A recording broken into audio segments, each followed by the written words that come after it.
Good morning. Good morning. BA first year, सत्र पहिले आणि विषय आहे मराठी साहित्य.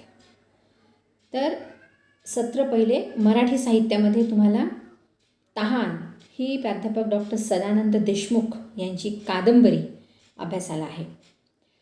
तर साहित्याचा जो पेपर आहे, मराठी साहित्याचा जो पेपर आहे, तर 80 मार्काचा पेपर, त्याच्यामध्ये 48 गुण आपल्याला तहान या कादंबरीवर आहे. म्हणजे तहान कादंबरीचा अभ्यास करत असताना आपल्याला त्याच्या प्रश्नाचं स्वरूप, कादंबरीचं वाङ्मयीन मूल्यमापन आणि या अनुषंगाने आपल्याला अभ्यास करावा लागणार आहे. तर कादंबरीवर 48 मार्क्स आहेत. तर त्याच्यामधला म्हणजे कादंबरीवर येणारा पहिला प्रश्न संदर्भाचे स्पष्टीकरण. कादंबरीवर प्रत्येकी 4 गुणांचे 2 संदर्भाचे स्पष्टीकरण विचारले जातात. त्याच्यानंतर कादंबरीवर एक दीर्घोत्तरी प्रश्न विचारला जातो, जो की 16 मार्कांचा असतो. आणि पुन्हा कादंबरीवर लघुत्तरी 8-8 मार्काचे 2 असे प्रश्न विचारले जातात. आणि अशा प्रकारे एकूण 48 मार्क्स आपल्याला या कादंबरीवर आहे. तर त्या कादंबरीचा अभ्यास करत असताना मी तुम्हाला सांगितलंच आहे की अंतर्गत म्हणजे 80 मार्काचा पेपर, अंतर्गत मूल्यमापनाला 20 मार्क्स, त्याच्यापैकी गृहपाठासाठी 10 आणि मौखिक परीक्षा जी असते त्या मौखिक परीक्षेसाठी 10. तर असे 20 मार्क्स आपल्याला अंतर्गत मूल्यमापन असा एकूण तो 100 मार्काचा पेपर होतो. लेखी 80 मार्काचा असतो. तर त्याच्यामध्ये 48 मार्क्स आपल्याला तहान या कादंबरीसाठी आहेत. तर विद्यार्थी मित्रांनो, कादंबरीचा अभ्यास करत असताना तहान ही जी कादंबरी आहे प्राध्यापक सदानंद देशमुख यांनी लिहिलेली, तर या कादंबरीचं वाङ्मयीन मूल्यमापन. आता कादंबरीचं वाङ्मयीन मूल्यमापन जेव्हा आपण करतो तेव्हा कादंबरीमध्ये जी काही मूलभूत घटक असतात त्या मूलभूत घटकांचा विचार करणं अपरिहार्य आहे. तर ही कादंबरीची मूलभूत घटक कोणती, की ज्या ज्या घटकांवर, ज्या ज्या मुद्द्यांवर आपल्याला कादंबरीचा अभ्यास करायचा आहे. तर पहिलं आहे त्यातलं कथानक. दुसरं मूलभूत घटक आहे व्यक्तिदर्शन, पार्श्वभूमी किंवा वातावरण, संवाद, भाषाशैली आणि कादंबरीचा विषय. तर ह्या सगळ्या मूलभूत घटकांचा अंतर्भाव या कादंबरीच्या वाङ्मयीन मूल्यमापनामध्ये होतो. तर हे सगळं करत असताना या ठिकाणी एक विचार मात्र महत्त्वाचा ठरतो, की कोणताही कादंबरीकार हा आधी या सर्व घटकांचा अभ्यास करतो आणि मग कादंबरी लिहायला बसतो. असं होतं का? नाही, असं होत नाही. तर त्याच्या मनामध्ये अनेक घटनांचा समुच्चय होत जातो आणि मग त्यातून मग कादंबरी निर्माण होते. आणि ज्याप्रमाणे पहिले भाषा आणि मग त्या भाषेचं व्याकरण, त्याचप्रमाणे पहिले साहित्य लिहिलं जातं आणि मग त्याचं शास्त्र म्हणजे साहित्यशास्त्र उदयाला येतं. आणि म्हणूनच कादंबरी लेखनाचा हा जो तंत्रात्मक अभ्यास आहे तो काही ठाम नसतो. म्हणजे असं झालं म्हणजे असं होईलच असं काही याच्यामध्ये होत नाही. काळानुसार त्याच्यामध्ये बदल होत राहतात. तर अनेक मोठे मोठे विद्वान लोक त्यातील काही घटकांची उपेक्षा करतात, तर काही घटकांना उचलून धरतात. मग याचा परिणाम असा असतो की त्या लेखनाला एक वेगळंच वळण प्राप्त होते. मग समीक्षक त्याची चर्चा करत राहतात, आणखीन नवीन नवीन ठोकताळे काढतात, निष्कर्ष काढतात आणि त्यामुळे काय होतं की खुंटीत झालेले साहित्य प्रवाह पुढे जाऊ लागतात आणि तोचतोपणा नष्ट होतो साहित्यातला. आणि मग साहित्यामध्ये चैतन्य निर्माण होतं, नवचैतन्य निर्माण होतं. तर तहान ही जी कादंबरी आहे, तर या सदानंद देशमुख लिखित कादंबरीचं वाङ्मयीन मूल्य अतिशय थोर आहे. प्रत्येक घटकावर ही कादंबरी खूप यशस्वी आणि लोकप्रिय झालेली आहे. तर या दशकातील नव्या पिढीचे एक महत्त्वाचे साहित्यिक म्हणून प्राध्यापक डॉक्टर सदानंद देशमुख हे सर्वांना सुपरिचित आहेत. त्यांच्या लचांड, उठावण, महालूट या कथासंग्रहामधून एक यशस्वी ग्रामीण कथा लेखक म्हणून त्यांनी आपला एक वेगळा ठसा या साहित्य जगतामध्ये उमटवलेला आहे. त्याचप्रमाणे गावकळा हा त्यांचा कविता संग्रहही अतिशय उच्च मूल्य असलेला आहे. त्यांची तहान आणि बारोमास ह्या ज्या कादंबऱ्या आहे ह्या मराठी साहित्य विश्वात साऱ्या जाणकार रसिक वाचक आणि रसिकांचं लक्ष वेधून घेणाऱ्या ह्या कादंबऱ्या ठरलेल्या आहेत. तर तहान कादंबरीला मॅजेस्टिक प्रकाशनचा विदर्भ साहित्य संघाचा पु. य. देशपांडे पुरस्कार, शिवार प्रतिष्ठानचा शेतकरी साहित्य पुरस्कार, शोभणे प्रतिष्ठानचा केशवराव शोभणे पुरस्कार, यशवंतराव चव्हाण साहित्य पुरस्कार अशा अनेक साहित्य पुरस्कारांनी सन्मानित केल्या गेलेल्या आहे तहान या कादंबरीला. तहान ही कादंबरी अनेक दृष्टीने महत्त्वाची साहित्यकृती मानली जाते. ग्रामीण जीवनातील पाण्याच्या महत्त्वाच्या प्रश्नावर तर ती जिवंत म्हणजे तो जो पाण्याचा प्रश्न त्याच्यामध्ये चित्रित झालेला आहे त्या प्रश्नाला अक्षरशः जिवंत केलेला आहे या कादंबरीमध्ये. पण ही तहान केवळ पाण्यापुरती न राहता ती पैसा, भोग लालसा, 2 पिढ्यातील आणि 2 संस्कृतीतील मूल्य संघर्ष अशा अनेक गोष्टींनी व्यापून राहते. तर या प्रत्येक पातळीवरची तहान या आपल्याला या कादंबरीतून लक्षात येते. तर या कादंबरीतील वैशिष्ट्यपूर्ण जी काही पात्र आहे ते प्रसंग जिवंत म्हणजे खूप असे वैशिष्ट्यपूर्ण पात्र या कादंबरीमध्ये आपल्याला दिसतात. त्या कादंबरीतले प्रसंग आणि मुख्य म्हणजे ह्या सगळ्यांना यशस्वी करणारी जिवंत अशी देशमुख सरांची भाषाशैली अशा अनेक घटकांमुळे ही कादंबरी वाचकांच्या मनाची पकड तर घेतेच, शिवाय त्या वाचकाला विचार करायला प्रवृत्त करते. तर अशा या उच्च मूल्य असलेल्या कादंबरीचं वाङ्मयीन मूल्यमापन आपण करताना आपण प्रथम विषय म्हणजे तहान या कादंबरीचा विषय काय आहे. कारण वाङ्मयीन मूल्यमापन म्हटलं विद्यार्थी मित्रांनो की विषय, कथानक, व्यक्तिचित्रण, भाषाशैली, पुन्हा पार्श्वभूमी हे जे 5-6 मुद्दे आहेत मूलभूत घटक हे तुम्ही बिलकुल पटके लक्षातच ठेवायला पाहिजे. मूलभूत घटक म्हटले की हे पटापट हे घटक तुमच्या डोळ्यासमोर आलेच पाहिजे. तर अशा ह्या उच्च मूल्य असलेल्या कादंबरीचं वाङ्मयीन मूल्यमापन करत असताना पहिला जो घटक आहे या कादंबरीचा विषय, तर या विषयासंबंधी आपण विचार करू. कादंबरी ही कुठल्या तरी विषयावर लिहिली जाते. म्हणजे कादंबरी लिहायला जो प्रेरक मुद्दा असतो तो म्हणजे विषय. मग तो विषय म्हणजे एखाद्या घटनेतून मिळेल, एखाद्या प्रसंगातून मिळेल, एखादी व्यक्ती आपल्याला उद्युक्त करू शकेल कादंबरी लिहिण्यासाठी. पण कादंबरी लेखनामागचं कारण म्हणजे तो कादंबरीचा विषय असतो. तहान या कादंबरीचा विषय काय असावा हे शीर्षकावरून चटकन लक्षात येते. पाणी प्रश्न, पाणी आणि पर्यावरण, निसर्ग इत्यादी घटकांचा बोध या शीर्षकातून सहजपणे होतो. कारण शीर्षक आहे तहान. पाण्याचा प्रश्न हा मानवी जीवनाशी निगडीत असलेला एक सनातन प्रश्न आहे. या प्रश्नाचे भीषण हा जो प्रश्न सध्या अतिशय भीषण झालेला आहे, तर यात ना त्या कारणाने जगताना त्याची भीषणता माणसाला सातत्याने जाणवते आहे.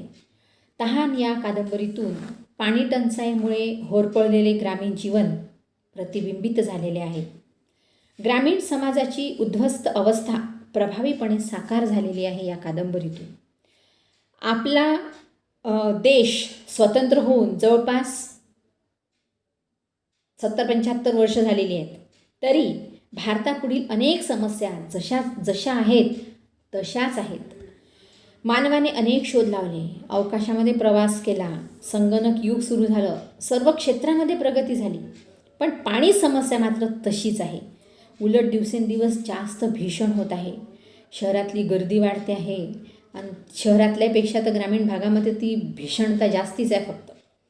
तर अशा प्रकारे ही जी भीषणता आहे म्हणजे माणसाने एवढी प्रगती केली पण पाणी टंचाईवर तो काही अजून असा प्रभावी उपाय शोधू शकलेला नाही आहे. एरवी आपण पाणी म्हणजे जीवन वगैरे म्हणतो, ह्याला जीवन ऐसे नाव. परंतु हेच पाणी जेव्हा मिळेनासे होते तेव्हा माणसाची झोप उडते. विशेषतः ग्रामीण भागात आजही या समस्येचे स्वरूप उग्र बनते. पाण्यासाठी बायकांना मैलोन मैल भटकावे लागते. पाण्याचे सर्व स्रोत संपुष्टात आलेले दिसतात आपल्याला. तेव्हा मोठी पायपीट करूनही पाणी मिळेलच याची खात्री नसते. आणि मिळालेले पाणी हे आरोग्याला उत्तम आहे म्हणजे जिथून मिळेल तिथून, मग ते पाणी आरोग्यास उपयुक्त असेलच असं नाही आहे. आणि हे सर्व घडते केवळ निसर्गाच्या अवकृपेमुळे.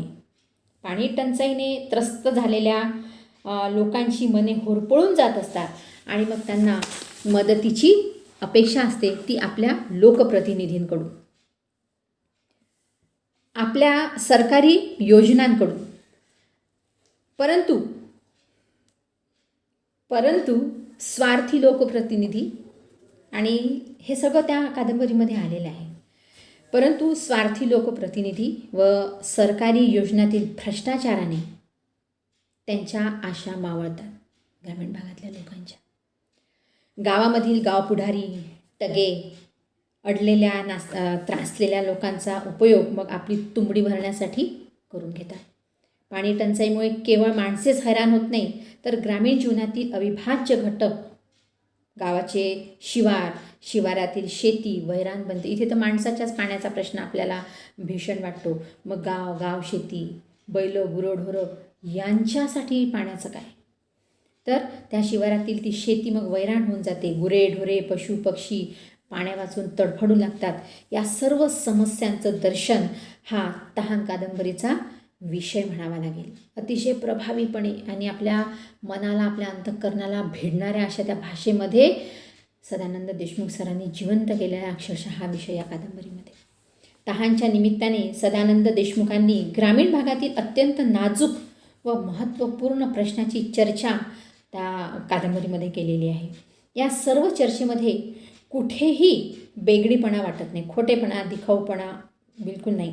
ग्रामीण जीवन त्यांनी स्वतः अनुभवल्यामुळे ग्रामीण समस्यांची जाण त्यांना खूप आहे. आणि स्वतः ग्रामीण जीवन जगलेल्या देशमुखांना पाणी टंचाईच्या समस्येने अस्वस्थ केले आणि या अस्वस्थतेतून त्यांनी लेखणी हातात घेतली आणि त्यातून तहान कादंबरी जन्मास आली. अर्थात ही तहान केवळ पाण्याची नाही. आपण सुरुवातीला सांगितलं की या कादंबरीचा जो विषय आहे, तहान म्हटल्यानंतर आपल्याला पाणी टंचाई, तर ठीक आहे, पाणी टंचाई हे प्रातिनिधिक आहेच, पण याच्यामध्ये आणखी कोणत्या विषयावरची लालसा, कोणत्या विषयावर असलेल्या माणसाची तहान, हे सगळं या कादंबरीमध्ये आलेलं आहे. तर ही कादंबरी तहान ही केवळ पाण्याचीच नाही, तर सुखोपभोग, चंगळवाद याचीही आहे.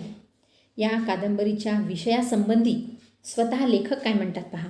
या कादंबरीचा जो विषय आहे त्याच्यासंबंधी स्वतः देशमुख सर काय म्हणतात की मी भोगलेल्या लहानपणापासूनच्या पाणी टंचाईच्या झळीने ही कादंबरी लिहिल्या गेली. त्यांनी पाणी टंचाई स्वतः अनुभवलेली आहे. मी भोगलेल्या लहानपणापासूनच्या पाणी टंचाईच्या झळीने ही कादंबरी लिहिल्या गेली. पाण्यासारख्या महत्त्वाच्या गोष्टीकडे मानव अतिशय दुर्लक्ष करतो. समजा पृथ्वीवरचं पाणीच नाहीसं झालं तर किती भयावह परिस्थिती निर्माण होईल. या पाण्याच्या संदर्भात समाजाने चिंतनशील झालं पाहिजे, गांभीर्याने विचार केला पाहिजे असं मला वाटत होतं. या जाणीवेतून माझ्या मनात तहानचं कथासूत्र आकार घेत गेलं. लहानपणापासून सर विचार करत होते, कारण एखादा महान गायक, एखादी महान कलाकृती ही काही अशी एका रात्रीतून तयार होत नाही. खूप दिवसापासूनचं त्यांचा अभ्यास, चिंतन, मनन, त्याच्यावर विचार करणं, हे सगळं जेव्हा होतं तेव्हा तहानसारखी कादंबरी जन्माला येते. तर हे सगळं त्यांच्या आतमध्ये हे सगळं घडत होतं त्यांच्या अनुभवातून, आणि मग अतिशय गंभीर झाले ते, आणि त्याच्यातून मग त्यांना ते कथासूत्र सापडलं आणि तहानच्या रूपाने त्यांनी आकार घेतला. पाणी प्रश्न हा या कादंबरीचा नायक आहे असे उद्गार डॉक्टर दत्ता भोसले यांनी काढलेले आहेत. ते या विषयाला अगदी चपकल लागू पडतात.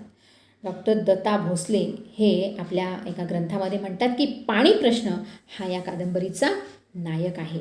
तर म्हणजे या कादंबरीचा जो विषय आहे, कादंबरीचं मूलभूत वाङ्मयीन काय म्हणू आपण त्याला, वाङ्मयीन मूल्यमापन करत असताना त्याचं जे पहिलं मूलभूत घटक आहे तो म्हणजे विषय. आणि दत्ता भोसले त्या विषयाबद्दल म्हणतात की पाणी प्रश्न हा या कादंबरीचा नायक आहे आणि त्यांचे हे उद्गार या बाबतीत अतिशय चपकलपणे लागू होतात. तर अशा प्रकारे कादंबरीचं वाङ्मयीन मूल्यमापन करत असताना पहिला जो घटक आहे तो म्हणजे विषय. तर विषयाच्या संदर्भात आपल्याला हे एवढं सगळं लक्षात ठेवायचं आहे. त्याच्यानंतर कादंबरीचा दुसरा मूलभूत घटक आहे कथानक. दुसरा मूलभूत घटक आहे कथानक. तर कथानक हे कादंबरीचा म्हणजे एखाद्या कादंबरीचं कथानक म्हटलं की तो त्या कादंबरीचा दृश्य घटक म्हणजे दिसणारा म्हणजे जाणवणारा. तर असा हा कथानक हा अतिशय महत्त्वाचा आणि वेगवेगळ्या समीक्षकांनी नावाजलेला वगैरे असा हा कादंबरीचा मूलभूत घटक अतिशय महत्त्वाचा, जो दृश्य असतो, जो दिसणारा असतो, जो आपल्याला जाणवतो. तहान कादंबरीला प्रारंभ होतो तो बबन शेवाळेच्या उन्हाळी वातावरणातील पिराचा अवघड चढ चढून पाणी आणण्याच्या कामाला पटाईत असलेल्या मुरल्या आणि छबिल्या हे त्याचे 2 बैल यांच्या वर्णनाने. एक सांगू इच्छिते मी तुम्हाला विद्यार्थी मित्रांनो की तुम्ही तहान ही जी कादंबरी आहे ही एकदा मुळातून वाचून घ्या. एकदा तुम्ही ही कादंबरी मुळातून वाचली की मग तुम्हाला हे सगळं ऐकल्यानंतर त्याच्यावरच्या चर्चा करायला तुम्हाला मला कॉमेंट्स पाठवत असताना किंवा तुम्हाला काही अडचण असेल तर ती तुम्ही जेव्हा मला विचाराल तर तेव्हा तुम्हाला ते फार सोपं जाईल. म्हणून मुळातून तुम्ही ही कादंबरी एकदा अवश्य वाचा. या कादंबरीच्या मूलभूत घटकांचा वाङ्मयीन मूल्यमापनाचा अभ्यास करत असताना हे जे कादंबरीचं मूलभूत घटक आहे ह्याच्यामध्ये दुसरा जो विषय आहे तो म्हणजे कथानक. अतिशय महत्त्वाचा हा विषय आहे. बस मी तुम्हाला पुढच्या व्हिडिओमध्ये सविस्तर कथानक टाकते म्हणजे तुम्हाला ते ऐकायला आणि मलाही तुम्हाला सांगायला छान वाटेल. मुळातून ही कादंबरी तुम्ही अवश्य वाचा.